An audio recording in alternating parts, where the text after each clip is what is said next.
Masalah sebenarnya adalah masalah hati. Bahwa kamu nggak mau belajar, kamu salah motivasi, kamu nggak punya keterampilan sehingga akhirnya kena tipu. Standby. 3, 2, 1, action.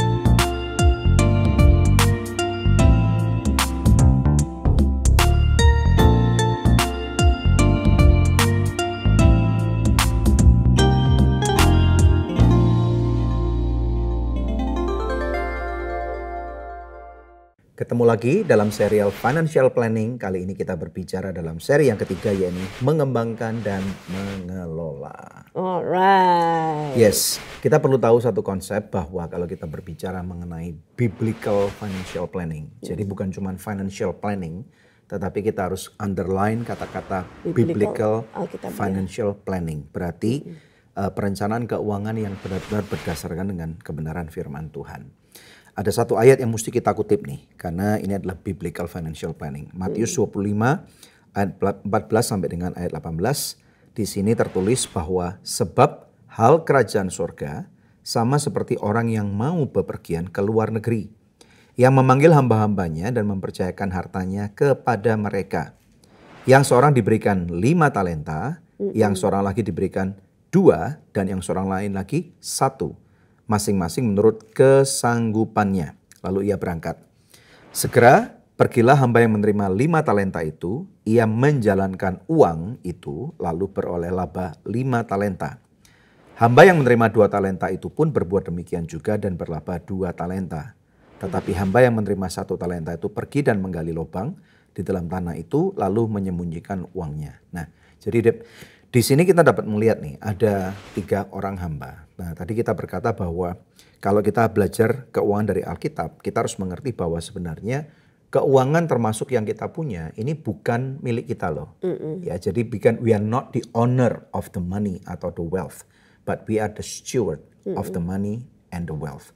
Nah, jadi kalau kita mengerti tentang konsep bahwa kita ini steward atau pengelola, maka di sini dapat kita lihat ada 3 orang ini, 2 ini adalah pengelola, punya mentalitas pengelola, yaitu hamba yang terima 5 talenta dan hamba yang terima talenta 2. Tetapi rupanya hamba yang terima talenta 1 atau hamba yang ketiga ini, mentalitas dia langsung berkata bahwa wah ini punyaku nih, aku nggak mau kehilangan daripada talenta-talenta itu. Nah, ini yang kita harus mengerti dulu, sehingga dari sini dikatakan bahwa sebenarnya 5 talenta itu atau 2 atau 1 ini kan berbicara mengenai modal nih ya.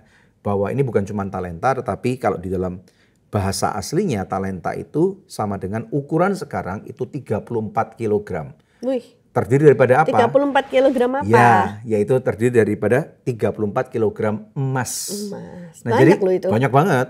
Kalau kita lihat 1 gram emas saja rata-rata harganya sekarang sekitar 1 juta. Kalau misalnya 1 kilogram yang emas batangan itu berarti berapa harganya? 100 juta. Nah, berarti kalau 34 kilogram emas berarti berapa? 34 M ya? 34 miliar. Bukan ember loh ya, tetapi M nih. Uang banyak banget. Yeah. Jadi dari sini kita harus tahu bahwa sebenarnya ada kata-kata di sana dikatakan oleh firman Tuhan, yaitu masing-masing menurut kesanggupannya. Ya, jadi dari sini kita tahu bahwa kita tidak bisa terlalu membeda-bedakan kenapa Tuhan tidak memberikan banyak kepada diriku, tetapi kok Tuhan memberikan lebih banyak kepada orang lain. Nah, makanya itu kita perlu develop kemampuan kita untuk mengenai bicara masalah keuangan itu. Nah, di seri-seri sebelumnya kan kita udah bahas nih, bahwa uang itu masalah yang pertama adalah masalah apa? Masih ingat gak? Hati. Masalah hati. Berarti kita harus berhati-hati menjaga hati kita, karena dari hati ini terpancar kehidupan. Itu kata firman Tuhan di dalam kitab Amsal. Nah, demikian pula kalau hati kita tertambat kepada uang, maka artinya kita jauh daripada Tuhan. Kita gagal untuk mengerti rencana Tuhan, dan kita kemudian akan menjadi seperti hamba yang cuma 1 talenta itu dan berkata, oh ini Tuanku jahat nih, dan kenapa aku gak diberi banyak? Itu jadi seperti anak kecil gak dewasa. Nah, yang kedua kita gak boleh lupa, bicara masalah uang, ini bicara masalah keterampilan. Nah, jadi mau nggak mau tanggung jawab daripada masing-masing pribadi ini, karena apa? Masing-masing memang dilahirkan dari keluarga yang berbeda ya. Kita nggak bisa bandingkan sekali lagi kalau anak seorang bayi yang kecil dilahirkan di keluarga yang sangat sederhana, modest, banget secara ekonomi dan dibandingkan dengan dilahirkan di dalam keluarga anak konglomerat tentunya beda. Nah tetapi masing-masing itu pun seharusnya mempunyai kemauan untuk terampil membangun understanding tentang mengerti tentang keuangan ini. Nah ini dulu. Tapi memang Dan ya kalau dilihat-lihat yang namanya pengelola itu harus menjalankan perannya dengan baik-baik. Betul, karena I agree. kalau misalnya tidak, maka itu sudah banyak banget loh kalau yang namanya pengelola trust fund lah, pengelola building maintenance fee lah, itu kan di Building beberapa kasus gitu terlihat pengelola-pengelola yang tidak bertanggung jawab, akhirnya korupsi sampai tuntut-tuntutan gitu kan. Betul. Jadi namanya pengelola itu memang harus belajar untuk bertanggung jawab ya. Betul. Jadi hari ini kita mau melihat kalau Tuhan adalah pemilik dari keuangan kita, maka kita harus menjadi pengelola yang baik. Pengelola yang baik pasti akan tanya dong sama tuannya. Sama Tuan, bosnya. Iya, Bos, ini mau diapakan? Mau diapain ini duitnya Tuan kan gitu ya. Betul, betul. Jadi untuk mengembangkan apa tadi keterampilan. Keterampilan. Nah, itu gimana? Nah ini gini, hari-hari ini kita sering sekali mendengarkan tentang investasi palsu, penipuan dan yang lain sebagainya gitu ya. Jadi ini yang mesti kita harus hati-hati juga. Nah berbicara masalah kesanggupan ini rupanya kalau zaman ini bukan cuma kita mesti mengerti untuk bagaimana mengembangkan harta atau duit ini, tetapi juga mengerti tipe-tipenya yang palsu-palsu ini yang mau menipu kita seperti apa. Nah jadi kalau yang paling gampang aja nomor satu, kalau keuntungan yang dijanjikan atau tertulis itu tidak masuk akal, berarti alarm kita harus segera berbunyi. Ya, jadi ini yang pertama dulu. Yang kedua, kalau kita sudah menikah, ini kan kita ngomong dalam konteks love revolution adalah dalam konteks pernikahan ya. Kalau yang sudah menikah tentunya suami dan istri harus sama-sama mengerti hal itu. Nggak bisa cuman berdasarkan greed atau keserakahan. Nah kadang-kadang celakanya adalah apabila si suami tidak terlalu paham tentang finansial, kemudian si istri juga tidak paham mengenai finansial, dan mereka kemudian ngikutin gaya kehidupan orang lain. Nah ini juga berbicara masalah keterampilan. Ini akan berbahaya banget. Ngelihat tetangga sebelah, ngelihat teman sekantor, ngelihat teman segereja, punya mobil Ikut-ikutan. baru ganti tiap tahun kok ganti baru. Anaknya bisa sekolah di luar negeri dan yang lain-lain. Dan kemudian ikut-ikutan. Nah pas kemudian mereka nggak bisa keep up dengan biaya kehidupan itu. Akhirnya pas ditawarin sesuatu yang nilainya fantastis itu, mereka tidak sadar, nggak aware. Nah jadi sebaiknya suami istri juga harus sama-sama belajar mengetahui, nggak bisa cuma tanggung jawab suami saja ataupun tanggung jawab istri saja. Karena gampang terjebak ya. Gampang terjebak. Jadi yang pertama tadi adalah miliki pengertian bahwa sesuatu yang ditawarkan yang di luar nalar pikiran sehat manusia, berarti kita harus alarmnya harus berbunyi. Yang kedua, kalau suami dan istri tidak sepakat, jangan masuk. nggak artinya tidak damai sejahtera dan kemudian mulai terjadi keributan, seminggu nggak selesai, sebulan nggak selesai, ya udah berarti ini alarm yang kedua. Berarti ada apa nih? Kenapa kok either istrinya biasanya istrinya yang punya kepekaan atau intuisi kalau ini mau ditipu orang gitu ya. Tapi kalau misalnya sebaliknya suami juga mungkin bisa juga punya kepekaan, istri yang misalnya suatu saat kurang peka. Jadi kalau misalnya ini sudah sama-sama bunyi berarti harus berhati-hati. Ngapain kita harus bela-bela ini ya. Yang ketiga, kalau misalnya orang yang masih single berarti harus mau tahu tentang minta nasihat orang tua. Ya, jadi kalau orang tuanya juga tidak memberikan endorsement atau lampu hijau tentang menginvestasikan uang ini atau membuka usaha baru dengan walaupun punya semangat 45 untuk mengembangkan, tetapi kalau keluar orang-orang terdekat ini atau mungkin dari teman-teman yang keempat, dari teman-teman yang mengerti, kalau 4 alarm ini sudah berbunyi, maka sebaiknya singkirkan saja. Ya, jadi lupakan saja karena apa? Kalau misalnya kita kemudian kena tipu, aku pernah mendengarkan satu kutipan dari orang yang berkata nih, kadang-kadang kalau kita misalnya ingin mengejar gaya hidup, kemudian kita menutup mata kita dan kemudian terkena jebakan penipuan orang, investasi palsu, investasi bodong, jangan heran kalau akhirnya orang itu akan masuk kepada jurang kemiskinan yang bottomless atau tiada dasar. Ini mesti berhati-hati. Kalau sudah seperti itu, maka kemudian akan sangat susah kembali untuk kita membangun keuangan ini dengan cara yang benar. Jadi kalau ngomong tentang mengembangkan uang, tentunya itu artinya uang ini harus diputar gitu kan. Betul. Kan kayak perumpamaan tadi yang kita baca, Ya. dari 5 menjadi 10, dari Betul. 2 menjadi 4. Itu berarti kan uangnya harus diputar, karena Ya. kalau nggak diputar nggak mungkin dong. Kalau ditaruh di bawah bantal ya nggak mungkin dia bisa berlipat. Nah, dalam memutar uang itu instrumennya ada beberapa gitu kan. Salah Betul. satunya adalah dengan mempunyai investasi. Gitu maksudnya betul. ya. Jadi dalam bahasa aslinya pun tadi ketika aku pelajari itu bukan cuman artinya muter duit seperti kita nginvestkan berupa misalnya deposito, reksadana, saham, kemudian dan yang lain-lain. Tetapi adalah memperdagangkan. Jadi termasuk kalau seseorang yang cukup konservatif, kemudian kita katakanlah ya kalau orang nggak ngerti kalau zaman dulu kita bilang corner store gitu ya atau mom and pop store, membuka toko. Beli barang terus dijual Yes, ulang gitu ya. kan. Mungkin kalau di Jakarta tempat pusat perdagangan yang orang grosir di mana misalnya? Pasar Pagi misalnya. Mangga Dua. Kalau zaman Mangga Dua sekarang udah hampir tutup semua kali ya. Atau mungkin di Tanah Abang. Atau mungkin langsung cari source-nya di China atau di Thailand gitu. Kemudian dijual retail. Nah itu pun masuk dalam kategori ini. Yaitu memperdagangkan modal ini supaya berkembang mendapatkan keuntungan yang sewajarnya. Jadi bisa dalam bentuk berdagang Yes. atau dalam bentuk menaruh uangnya di investasi. Betul. Oke, nah kalau misalkan seperti itu kan pasti ada resikonya ya. Pasti. Karena yang tadi perumpamaan yang dicatat di Alkitab sih nggak dikasih tahu resikonya. Tapi kalau kita lihat zaman sekarang orang berdagang pun bisa rugi. Pasti. Misalnya salah membuat perhitungan gitu kan. Dia pikir ini barangnya udah murah, tapi ternyata ketika mau dijual lagi nggak nyampe gitu kan, daya beli masyarakatnya nggak Betul. ada misalnya gitu. Betul. Nah, atau kalau mau ditaruh di investasi pun itu pun bisa rugi gitu kan. Kalau Betul. misalkan yang investasi itu jadi macam-macam kan, ada yang low risk. Nah, kalau yang low risk itu ya misalnya apa Dan? Deposito. Deposito. As simple as that Itu gitu kan ya. karena begitu ditanggung sama pemerintah. Ya, kenapa kok disebut low risk? Karena nomor satu tadi kan baru saja kamu bilang ditanggung oleh pemerintah. Tapi itu harus ada batasnya. Minimum maksimalnya berapa? Kalau nggak salah 9,6 miliar sekian. Kalau aku nggak salah ya. Di atas itu nggak ditanggung Di atas lagi. itu jadi kalau misalnya deposito seseorang mencapai 12 miliar. Kalau misalnya banknya sampai kolaps berarti yang 3 miliar hilang tidak ditanggung oleh pemerintah. Oleh lembaga penjamin ini. Gitu. Jadi ini kenapa disebut low risk.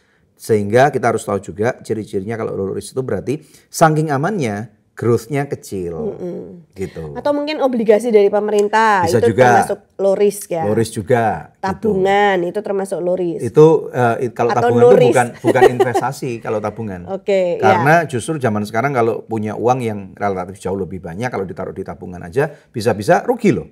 Ya. Atau ada beberapa orang yang mutarkan duitnya dengan cara kalau dolar turun beli dolar, nanti dolar Ya. naik dijual gitu Bisa, kan tapi ya. itu lagi-lagi relatif cukup tinggi. Yang sangat aman itu sangat low risk adalah beli emas. Oh ya. Paling gampang. Karena emas itu selalu naik Ya, lah grafisnya dalam betul. satu dekade pasti Ya, naik ya. betul. Ya, Dan oke. emas itu liquid gitu. Liquid dalam arti kalau dibawa ke toko emas untuk Yes. dijual, nggak mungkin mereka bilang nggak Ya. bisa beli, nggak beli gitu, nggak mungkin Betul. kan, harus Lagian beli. yang dimaksud dengan emas ini bukan perhiasan ya, bukan giwang, bukan Iya, cincin, bukan logam mulia.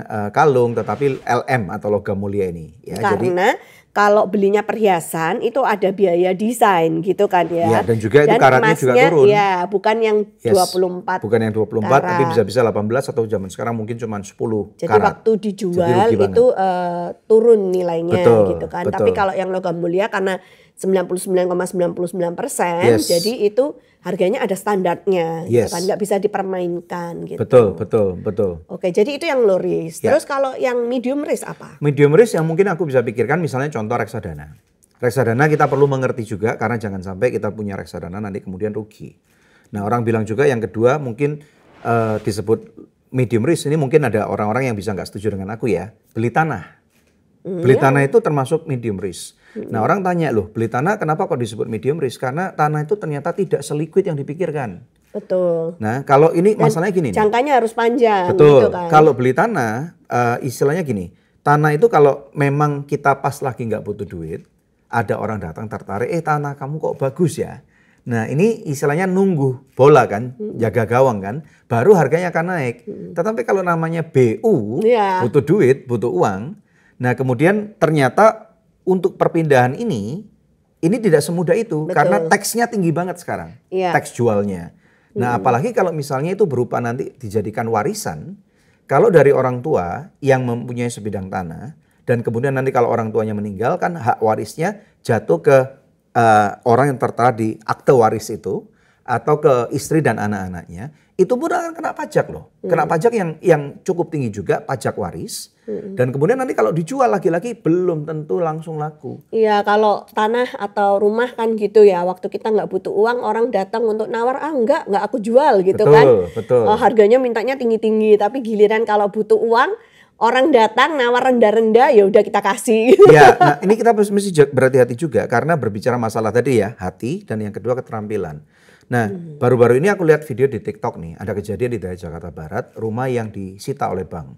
Ya, jadi rumah ini dieksekusi dan ceritanya gini, utangnya padahal 2 miliar tersisa di bank, rumahnya itu asetnya 6 miliar loh. Dan itu pun ketika gagal bayar disita, dieksekusi.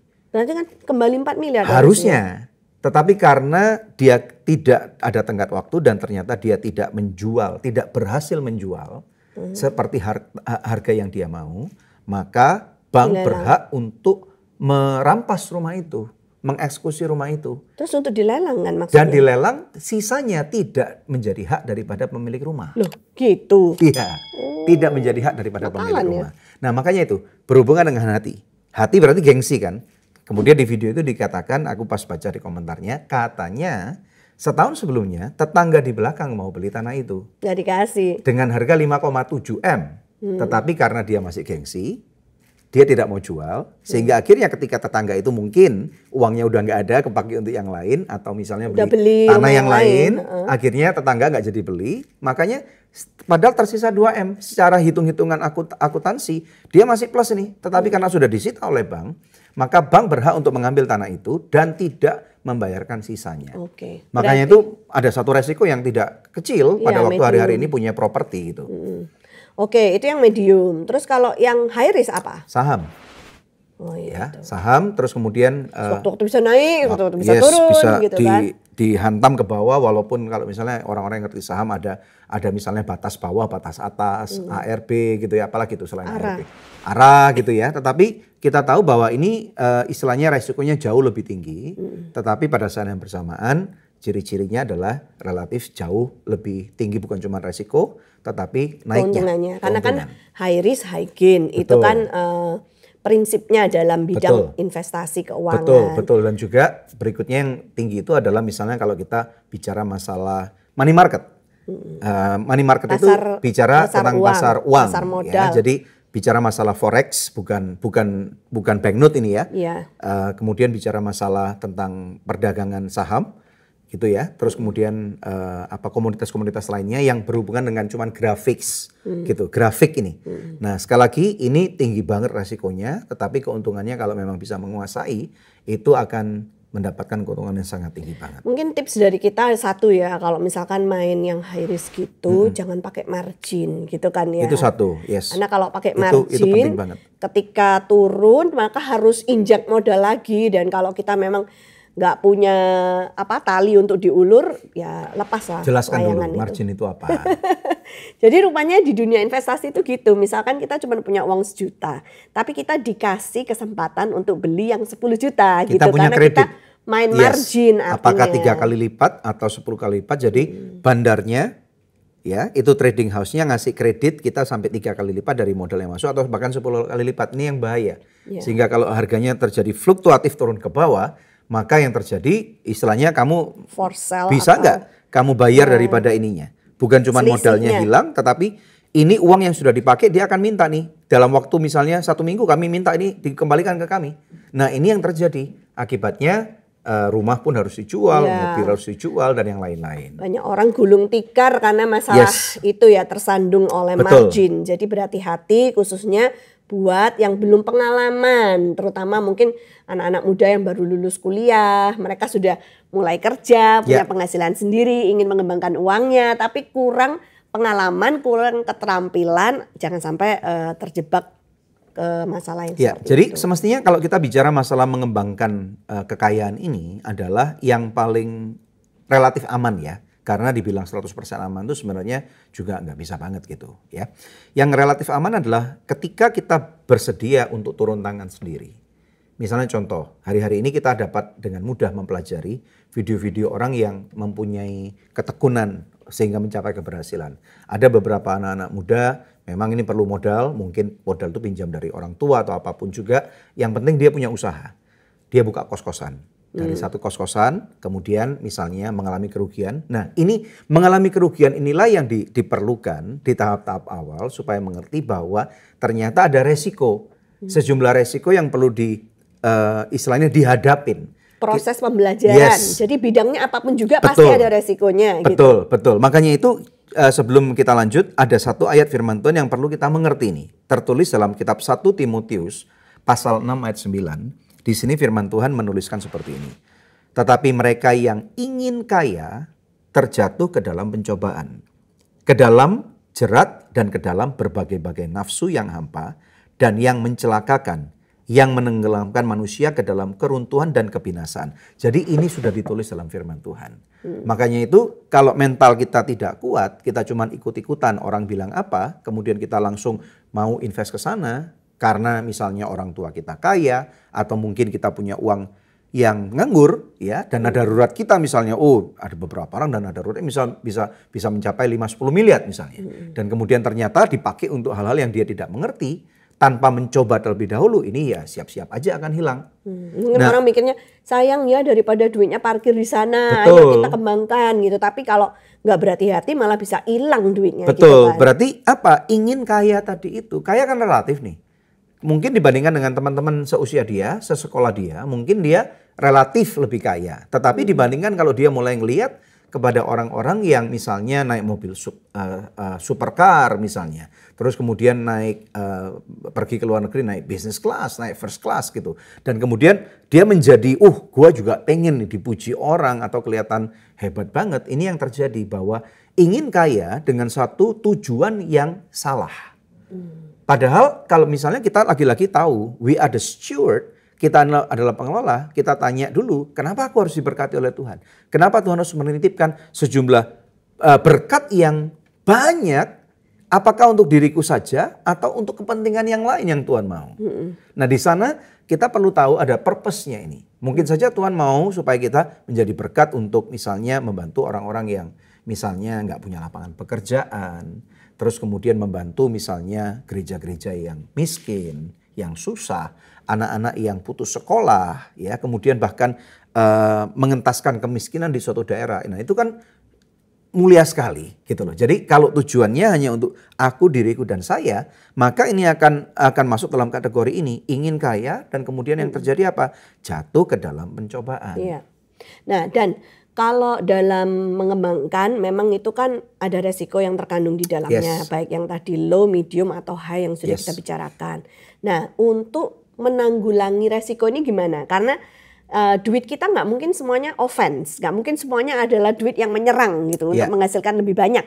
Nah, apakah bisa kita menyediakan duit yang sifatnya defense gitu? Pasti bisa. Tadi itu berupa misalnya kalau uang liquid tadi itu ada deposito, atau yang kedua untuk kita mau bertahan banget ya kita mesti punya asuransi. As simple as that. Apakah itu asuransi kesehatan, asuransi jiwa, asuransi mobil, ya kan, asuransi rumah dari kecurian, dari kebakaran dan yang lain-lain, travel insurance, itu adalah bagian daripada kita bertahan supaya tidak kecolongan. Gitu. Tapi beberapa orang mungkin berpikir gini loh yang masih kontroversi ya, maksudnya beli asuransi itu alkitabiah nggak sih? Kok kayak kita nggak percaya sama Tuhan gitu, gimana?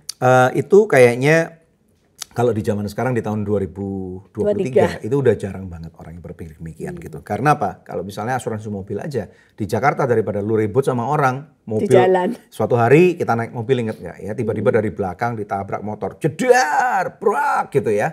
Daripada kita ribut sama orang itu yang udah jatuh di jalan dan orangnya cuman ngelewes gitu aja, daripada kita kejar, kita kemudian pepet-pepetan, kita berantem di jalan, ya rugi sendiri. Ya udah, lebih baik udah deh, kita tinggal lapor asuransi dan kemudian bayar beberapa ratus ribu untuk ngebenerin mobil kita yang rusak. Jadi udah nggak perlu diperdebatkan lagi. Atau yang penting apa? Kalau misalnya kita bicara tentang asuransi jiwa, lagi-lagi tujuannya apa? Kalau kamu membelinya dengan tanpa mengerti kayak kucing dalam karung, ini yang salah. Ini yang banyak terjadi keributan. zaman sekarang. Orang kira membeli asuransi untuk keuntungan, padahal kita mesti mengerti nih, kita tidak bisa mendapatkan keuntungan untuk membeli asuransi. Itu Keuntungannya nanti waktu kita meninggal dunia, ya, itu atau sakit parah. pasangan kita dan anak-anak kita yang akan menikmatinya, gitu kan. Jadi ini mesti berhati-hati juga, jangan sampai kemudian kita kemakan omongan daripada yang ngejual asuransi ini, sales insurance-nya. Dan kemudian kita punya tujuan-tujuan yang tidak benar. Akibatnya apa? Nanti kita ribut di belakang. Mungkin yang bikin dispute seperti itu karena ada asuransi-asuransi yang nggak murni untuk kehidupan ya atau kesehatan, tapi dicampur dengan investasi sehingga ketika investasinya tidak terlalu bagus, maka yang dijanjikan nanti bayar premi 7 tahun aja, setelah itu gratis. Nah itu waktu tidak tercapai, marah lah. Dan sekarang ada nasabahnya. Ribuan orang yang lagi marah dengan perusahaan asuransi dan berusaha menuntut ke pengadilan karena itu tadi. Nah kalau menurutku sebisa mungkin belilah, ini kita nggak endorse perusahaan apapun juga, tetapi karena kita punya sedikit background tentang asuransi, belilah asuransi yang lebih tradisional. Nggak usah yang menjanjikan keuntungan-keuntungan, lebih baik kalau kamu punya keuntungan, milikilah. Kalau mau keuntungan disiplin, dikelola sendiri, makanya, gitu kan. milikilah disiplin untuk pengendalian diri. Dari misalnya sejumlah premi misalnya dibayarkan 1.500.000 misalnya, dijanjikan dengan berbagai macam keuntungan. Kalau nggak ada keuntungan yang bisa kita nikmati selagi kita hidup, misalnya bayarnya katakanlah 800.000, kan lumayan nih bedanya nih. Berarti ada 700.000 nih bedanya. Nah 700.000-nya dikumpulin dulu, sampai nanti sudah sampai sekian, masukkan deposito atau belikan LM. Udah gitu. Jadi keuntungannya pasti akan ada di tangan kita, tidak di tangan perusahaan orang lain. Nah kita tutup dengan kata-kata ini, bahwa miliki SOP, bahwa yang namanya uang itu tidak kenal satu saudara kandung, saudara misan atau sepupu, nggak kenal yang namanya om tante atau tulang, nggak kenal namanya kakek nenek, nggak kenal namanya orang tua, adik kakak dan yang lain-lain atau sahabat baik, teman gereja. Nah jadi termasuk bapak gembala dan jemaatnya. Kita mesti mengerti nih, karena banyak orang-orang yang marah dengan sesama teman gereja, sesama teman komsel. Makanya itu kalau di gereja kita punya aturan, di gereja punya aturan tidak boleh saling pinjam duit. Ya, tidak boleh saling pinjam duit nih kalau dalam konteks ini. Kalau pinjam duit itu nanti apa akibatnya? Pertemanan bisa rusak gitu. Kecuali kalau memang punya kebutuhan yang mendesak, minta tolong dijelaskan dengan baik, tapi punyai itikat untuk bayar. Iyalah. Nah makanya itu ketika kamu mau menginvestasikan uang kamu, pelajari dulu fact sheet-nya, data-datanya, jangan apa katanya. Jangan sampai invest ke hutan mana gitu, udah omong kosong. Kecuali lu mau ke sana, pergi ke hutan itu sendiri, naik kapal kecil atau perahu kecil, naik sampan, kemudian pelajari, lihat faktanya, lihat perizinannya, ketemu dengan orang-orang lokal, baru bisa. Atau email-email yang dari pangeran dari Nigeria negeri mana. atau apa itu udah omong kosong semua. Ya, Bahkan, yang punya tahu nggak? warisan tapi nggak bisa dicairkan, minta tolong. Jangankan orang seperti kita, masyarakat umum, satu bank di Jepang ini pernah membeli airport palsu di Nigeria. Seharga 800 juta dolar. How? Dan itu nggak dilakukan due diligence, mereka nggak terbang untuk melihatnya. Karena percaya, karena dan yang lain-lain, ini karena waktu ya, dan yang lain-lain akhirnya kena makan. Ini bank di Jepang 800 juta dolar. Dan Collapse. namanya hancur banknya karena salah bank untuk membeli investasi palsu ini tadi. Dan untungnya ya yang ngejual ini bisa ditangkap polisi dan penjarakan 15 tahun. Gitu. Ini sindikasi internasional gitu. Jadi kita aja kalau misalnya mau berkaca dari itu, uang perusahaan segede perusahaan di Jepang aja bisa kena tipu. Apalagi orang-orang keluarga seperti kita yang hanya mengerti hanya di tingkat kulit saja. Jadi berhati-hati kalau kita mau mengembangkan, kita harus punya hati yang sesuai dengan apa yang Tuhan mau dan punya belajar, punya keterampilan ever growing. Punyai momen bahwa di momen kita berani menginvestasikan uang sejumlah entah 10 juta, 100 juta, 1 miliar, 10 miliar, itu berarti kita harus siap-siap. 1, kemungkinan besar rugi. 2, hilang. Nah kalau kita memang tidak mempunyai keberanian seperti itu, berarti ini bukan tempat untuk kita. Dan kita harus pelajari benar-benar faktanya, dan supaya kita tahu bahwa supaya kita tidak menyalahkan orang lain kalau kita kena tipu. Nah kebanyakan masyarakat di dunia ini termasuk netizen plus 62, ketika kena tipu kita mulai mencari kambing hitam, menyalahkan gara-gara kamu, gara-gara ini, gara-gara ini. Karena apa? Tetapi masalah sebenarnya adalah masalah hati. Bahwa kamu nggak mau belajar, kamu salah motivasi. kamu nggak punya keterampilan sehingga akhirnya kena tipu. Nah kalau memang sekarang yang udah pernah kena tipu, ya sadari, oh aku salah. Kita pun pernah kena tipu. Kita pun ya pernah kan? tipu. Ya, jadi ini adalah belajar daripada uang sekolah kita yang harus kita mau berproses. Sehingga tujuannya adalah apa? Di dalam financial planning ini, biblical financial planning, kita harus mengerti bahwa kita sekali lagi hanya pengelola saja.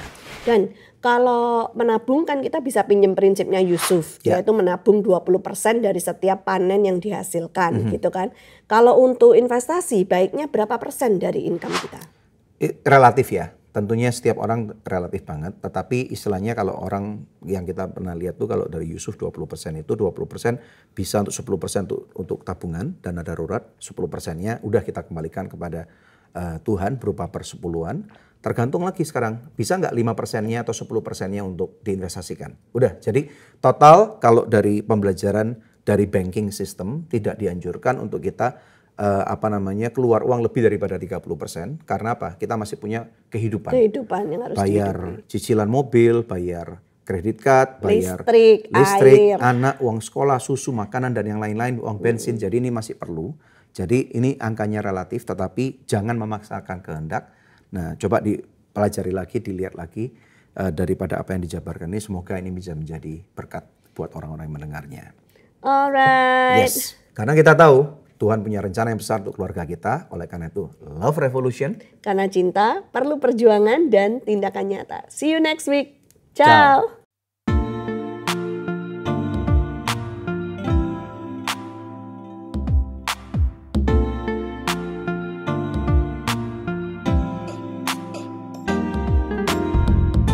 Terima kasih sudah tune in di podcast Love Revolution.